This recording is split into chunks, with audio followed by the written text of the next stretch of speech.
Bismillahirrahmanirrahim. Assalamualaikum warahmatullahi wabarakatuh. Waalaikumsalam. Terima kasih Bu ya waktu yang diberikan. Ini terkait dengan bagaimana seseorang yang katakanlah non muslim ya.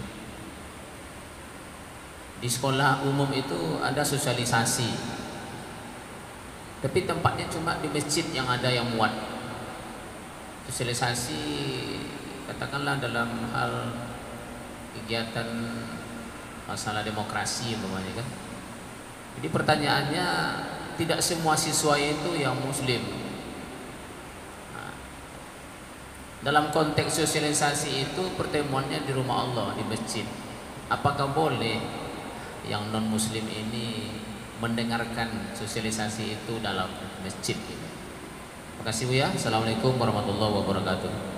Bapak Ibu hadirin hadirat yang dirahmati oleh Allah Subhanahu wa taala, sudah kita simak bersama tadi pertanyaan-pertanyaan dari jemaah kepada imam besar kita. Kami bacakan pertanyaan pertama yang diajukan oleh Bapak Mardawi Saleh yang menanyakan tentang menjadikan masjid sebagai ruangan pertemuan. Bolehkah menjadikan masjid sebagai ruangan pertemuan sementara anggota pertemuannya tidak hanya muslim?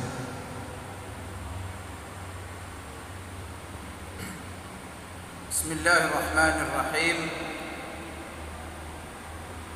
Assalamualaikum warahmatullahi wabarakatuh. Alhamdulillahi rabbil alamin. Wassalatu wassalamu ala asyrafil anbiya'i wal mursalin wa ala alihi wa sahbihi wat tabi'ina lahum bi ihsanin ila yaumiddin, amma ba'd. Allahumma la ilma lana illa ma 'allamtana innaka antal alimul hakim. Rabbana zidna ilma warzuqna fahma. Allahumma inna nas'aluka ilman nafi'a wa rizqan thayyiba wa amalan salihan mutaqabbala wa shifaa'an min kulli da'.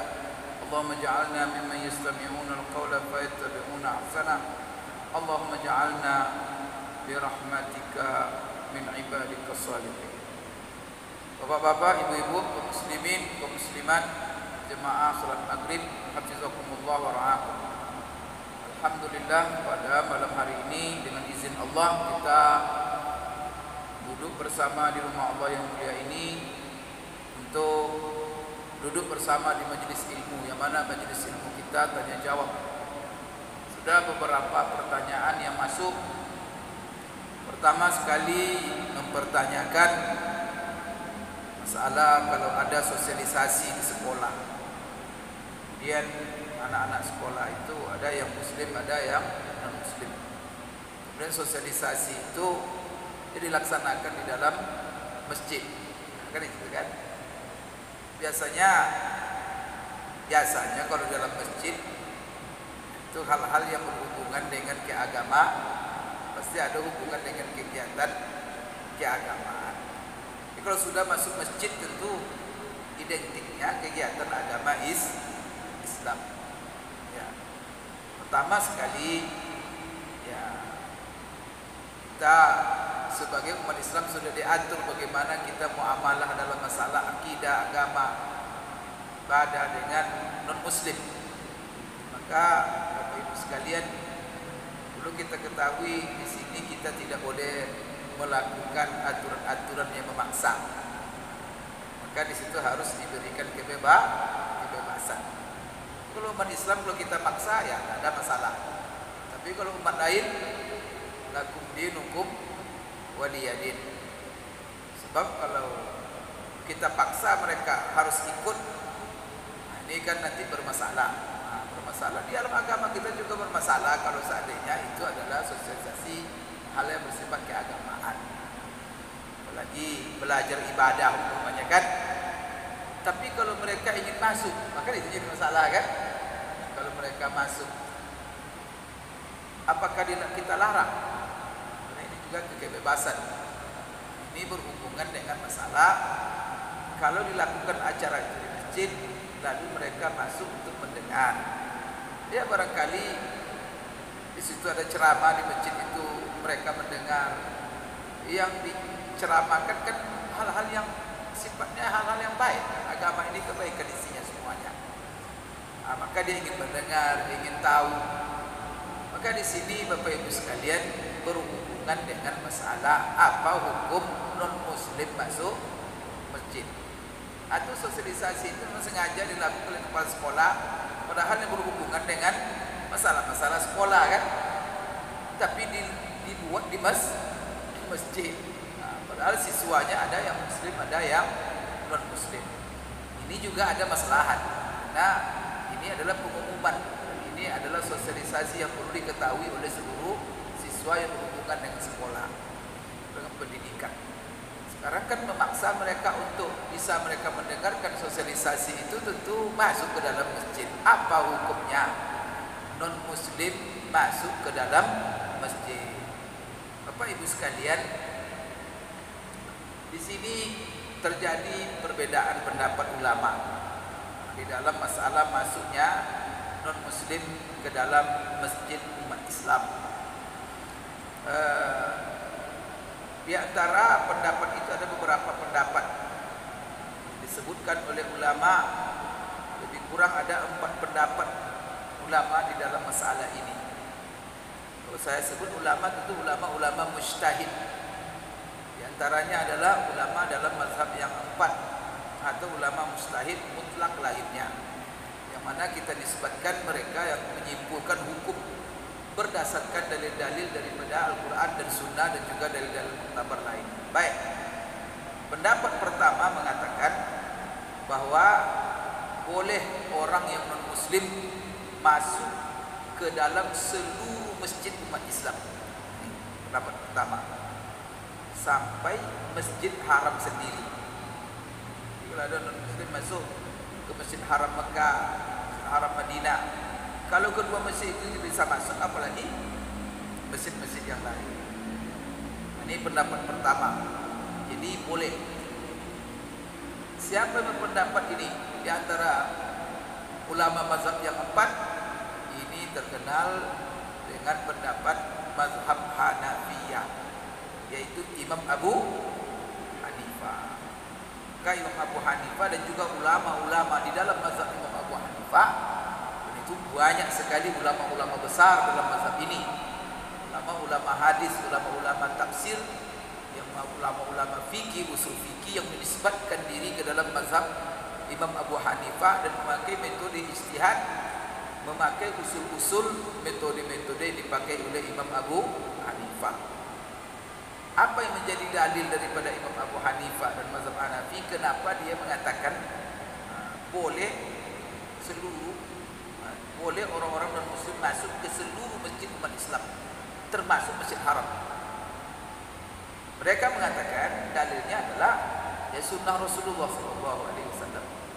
Apa di antara sunnah? Ya perbuatan Rasulullah. Di anna Nabi sallallahu alaihi wasallam anzala wafda saqifin fi masjidihi wa hum kuffar. Jadi pernah datang kepada Rasulullah SAW, maka ketika Rasulullah selama dia di Madinah itu tidak berhenti silih berganti delegasi-delegasi datang ke Madinah dari berbagai wilayah penjuru Jazirah Arab. Ada yang dari Mekah, ada yang dari Taif, ada yang dari macam-macam datang. Delegasi-delegasi ini banyak yang datang, dia datang masih dengan agama mereka. Dan mereka datang ada yang ingin berdialog, ketemu Rasulullah berdiskusi dulu, ingin bertanya apa itu Islam, apa itu ajaran Islam. Ada yang datang untuk menguji kebenaran Rasulullah, apa itu Al-Quran, macam-macam. Jadi dialog dulu, diskusi. Ada yang memang langsung, mereka ini Bapak Ibu datang delegasi ini memang sengaja datang untuk membai'ah dan masuk Islam langsung. Biasa delegasi-delegasi ini tidak banyak, tapi utusan dari setiap kabilah atau kampung. Biasa mereka datang 10-15 orang, rombongan 20 orang yang mewakili saja. Setelah itu nanti mereka membai'ah Rasulullah SAW, mereka masuk Islam. Kemudian delegasi itu pulang nanti ke kampung masing-masing, dan mereka ditugaskan Rasulullah setelah mereka masuk Islam untuk mengislamkan orang sekampungnya. Maka delegasi ini biasanya tokoh-tokoh masyarakat, tokoh-tokoh inti masyarakat yang datang. Bapak Ibu sekalian, di mana Rasulullah menyambut mereka, menerima mereka? Rata-rata Rasulullah menyambut mereka di dalam. Di antaranya yang terkenal umpamanya Bapak Ibu sekalian yang beragama Nasrani, yaitu delegasi dari kabilah yang namanya Saqif. Padahal kabilah Saqif ini mereka non muslim. Masuk mereka ke Madinah. Setelah itu Rasulullah terima mereka di dalam masjidnya. Padahal mereka tidak Islam.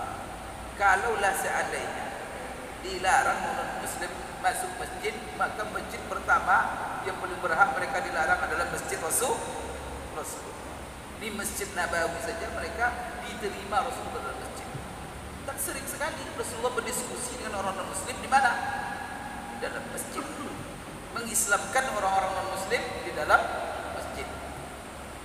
Umpamanya ada kepala delegasi daripada Bani Bakar. Bani Bakar ini datang dengan delegasi itu dipimpin oleh Quraisy bin Hassan namanya. Quraisy ini ketika datang dengan delegasinya, rombongannya kepada Rasulullah SAW, saya membaca kisahnya, dan di situ ada seorang sahabiat yang ikut dalam rombongan itu menemui Rasulullah SAW, namanya Qailah ibnu Makhramah. Jadi dia rindu, dia sudah masuk Islam, dia di daerahnya, dan dia Bani Tamim. Bani Tamim ini berdekatan dengan Bani Bakar, kampungnya. Jadi Bani Tamim ini delegasi sudah datang, pulang-pulang mereka mendakwa penduduk mereka masuk Islam. Maka di antara yang masuk Islam Qailah bin Makhramah, seorang ibu. Tapi ibu ini tak puas dia masuk Islam di tangan delegasi. Dia kepengen langsung ketemu dengan Rasulullah SAW. Maka dia ikut Bani Bakar. Kemudian dipimpin ketika itu rombongannya oleh Quraisy bin Hassan. Ketika mereka datang ke Madinah, tiba mereka di waktu subuh. Bayangkan itu. Ketika waktu subuh, Qailah bin Makhramah ketika itu ikut salat subuh dengan Rasulullah. Maka dia masuk ke dalam masjid, masuk dia di dalam saf laki-laki. Marah sahabat laki-laki. Kamu laki-laki itu perempuan katanya. Saya perempuan. Dia tak tahu kan baru masuk juga. Masuk dia di saf laki-laki. Maka oleh sahabat disuruh tempat perempuan, kalau kamu perempuan di belakang. Apa kata sahabat itu? Kamu ingin memfitnah kami. Dari situ Bapak Ibu tidak boleh bercampur dalam saf laki-laki dan perempuan, karena sahabat ketika itu melarang.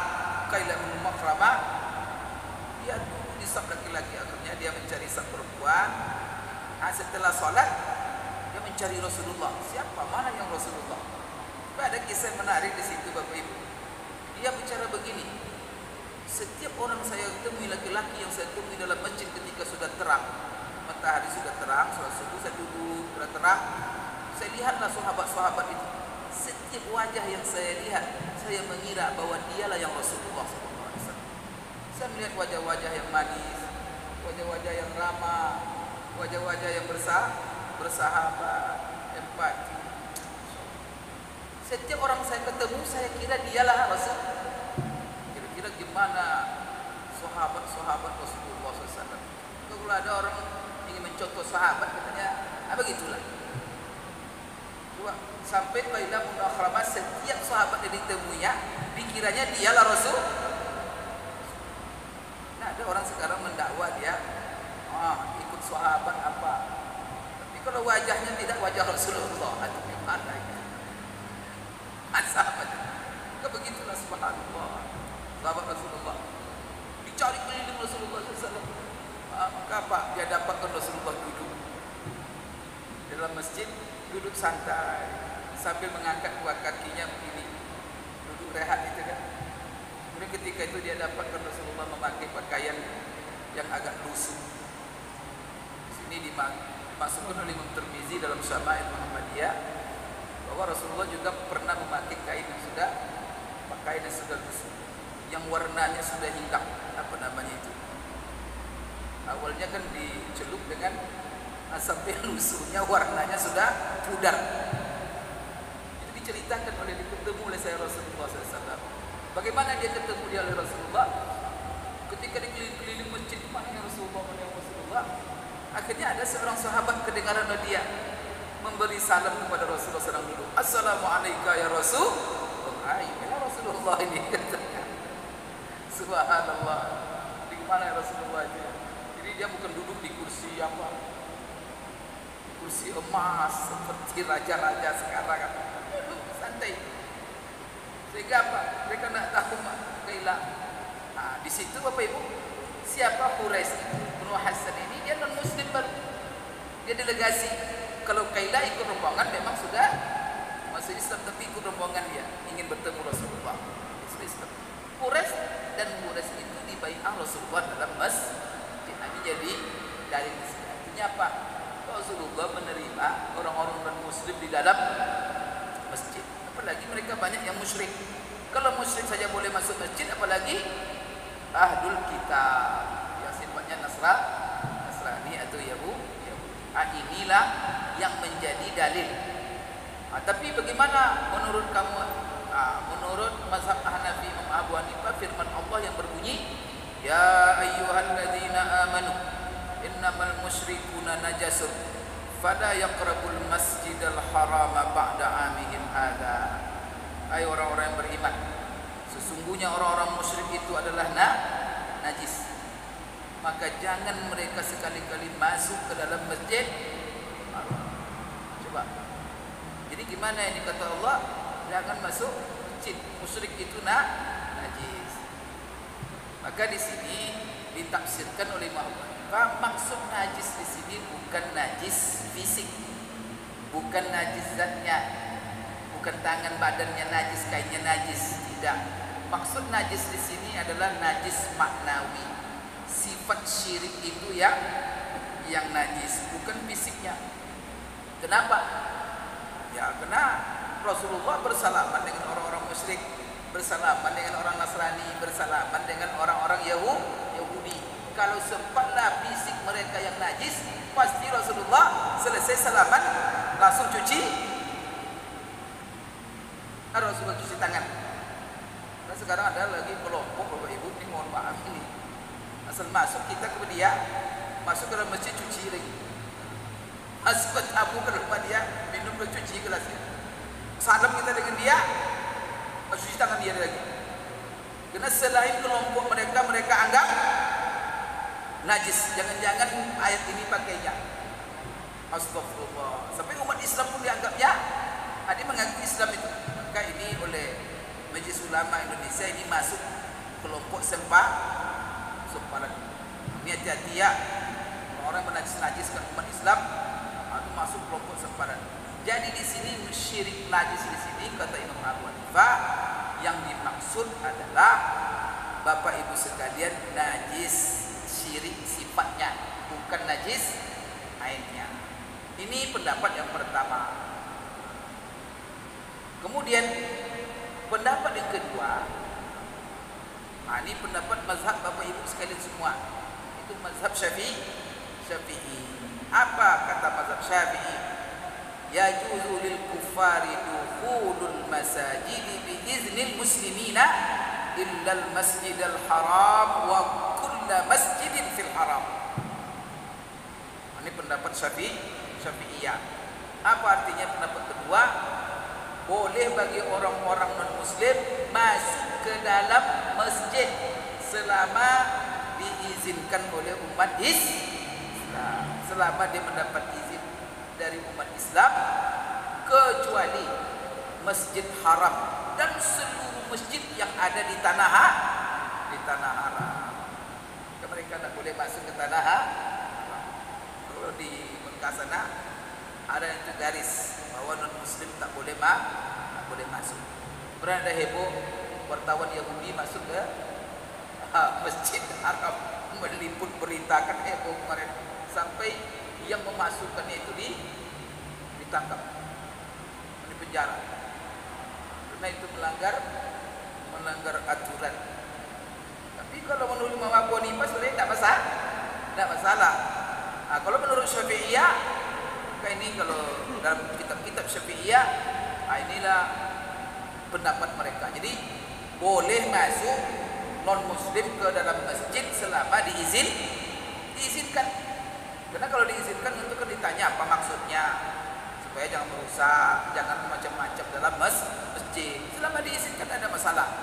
Kecuali Masjid Haram dan seluruh Masjid Haram. Dan ini juga pendapat sebagian ulama Hanabilah, dan bahkan di antara imam ulama di dalam mazhab Hambali seperti Imam Al-Mardawi yang bertanya sekarang ini, dia mengatakan laisa lahum dukhuluhu mutlaqan. Artinya apa? Tidaklah berhak mereka untuk masuk secara mutlak begitu. Berarti ada kaitannya. Maka di sini dikatakan boleh dengan izin umat Islam. Seperti apa? Dia masuk ke dalam masjid untuk membangun masjid seperti tukang. Banyak ada tukang, tidak ada orang Islam. Paksa kita menyewa, membayar orang non Muslim.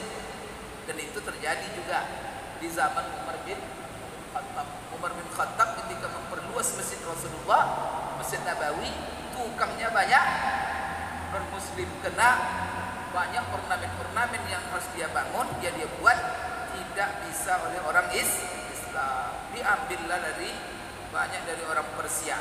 Maka itu pula yang menyebabkan orang-orang Persia Majusi itu rupanya mereka dibawa ke Madinah, rupanya mereka punya dengki.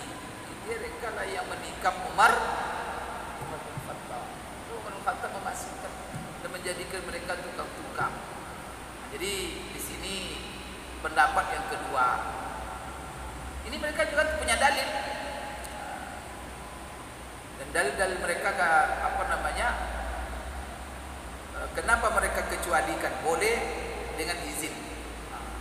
Nah, itu juga dilakukan oleh sahabat-sahabat Rasulullah Sallallahu Alaihi Wasallam, dan juga dari Rasulullah menerima utusan-utusan delegasi ke dalam masjid dan mereka masuk karena izin Rasulullah.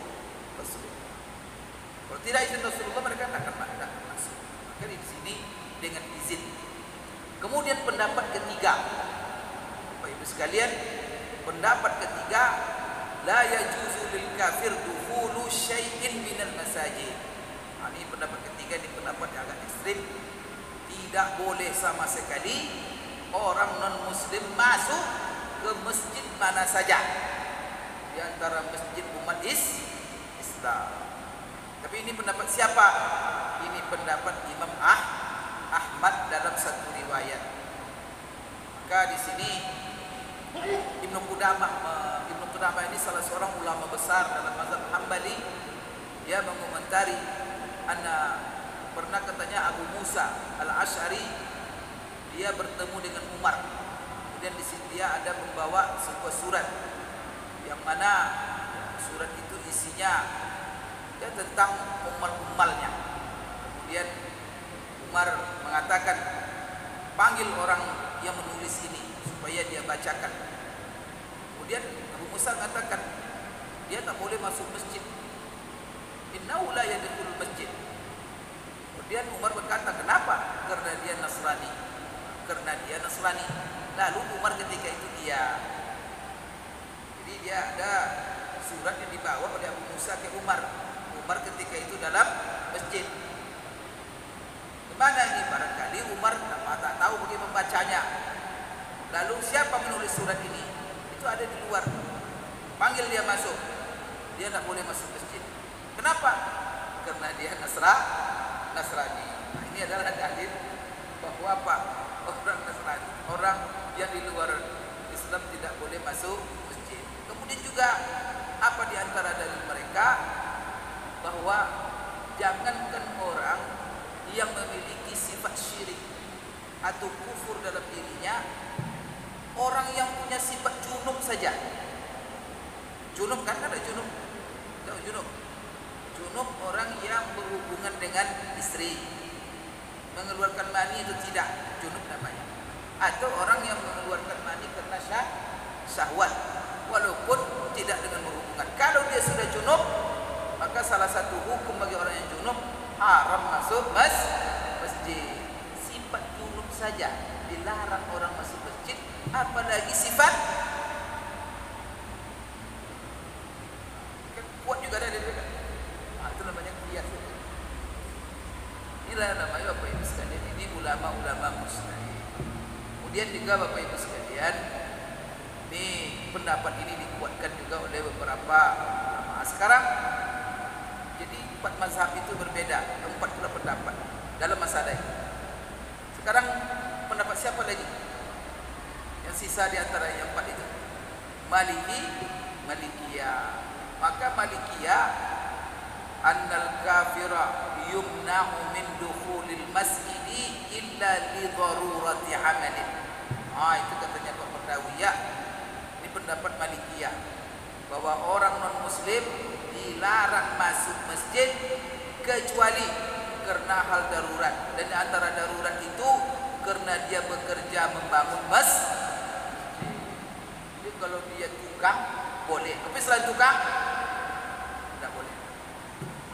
Ini pendapat Malikiyah.